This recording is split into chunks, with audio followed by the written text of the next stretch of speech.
ஒரு மண்சட்டி எடுத்து வச்சுக்கோங்க. அதில் நிறைய நல்லெண்ணெய் ஊற்றிக்கோங்க. அதில் குழம்பு தாளிக்கிற வடகமும் கருவேப்பிலை நிறைய பூண்டு போட்டு மிளகு ஜீரகம் நுணுக்கினதையும் எடுத்து போட்டு நல்லா வதக்கிக்கோங்க. வதக்கினதுக்கப்புறம் க்ளீன் பண்ண திருக்க மீனை எடுத்து அதில் போட்டுக்கோங்க. பச்சை வாசனை போகிற அளவுக்கு சுருள விட்டு நிறைய வதக்கிக்கோங்க. நல்லா வதங்கினதுக்கப்புறம் பச்சை மிளகாவையும் தக்காளியும் அதிலே போட்டு சேர்த்து வதக்கிக்கோங்க. தனியாக புளி கரைச்சி வச்சுருக்கோம். அதில் குழம்பு மிளகாத்தூள் போட்டு நல்லா கரைச்சிக்கோங்க. வீட்டிலேயே இருக்கும்ல, இல்லைன்னா மிளகாத்தூள் மல்லித்தூள் மஞ்சத்தூள் போட்டுக்கோங்க. இது நல்லா சுருள வதங்கின மீனில் அந்த கரைச்சி வச்சுருக்க அந்த புளி தண்ணியை ஊற்றி நல்லா உப்பு போட்டு செக் பண்ணிக்கோங்க. டேஸ்ட்டு செக் பண்ணிக்கோங்க.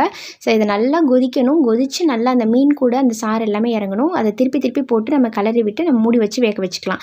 ஸோ ரொம்ப சூப்பராக இருக்கும். ரொம்ப சிம்பிளுங்க. Very simple. நான் கூட திருக்க மீன் குழம்புனா ரொம்ப பயந்தேன். எப்படி செய்யணும்னு எனக்கு தெரியாது. அதனால் எங்கள் அம்மா வரப்போ அதை வாங்கி கொடுத்துட்டேன், செய்யுங்கம்மா அப்படின்னு சொல்லிட்டு. செம்ம டேஸ்ட்டாக இருந்தது. என் பசங்களும் ரொம்ப சாப்பிட்டாங்க. இந்த மீன் ரொம்பவே உடம்புக்கு நல்லது. கண்டிப்பாக ட்ரை பண்ணுங்கள். இந்த மாதிரி நிறைய ஷார்ட் ரெசிபி வீடியோஸ் பார்க்குறதுக்கு என்னோட சேனலை ஃபாலோ பண்ணுங்கள். இன்னொரு வீடியோவில் பார்க்கலாம்.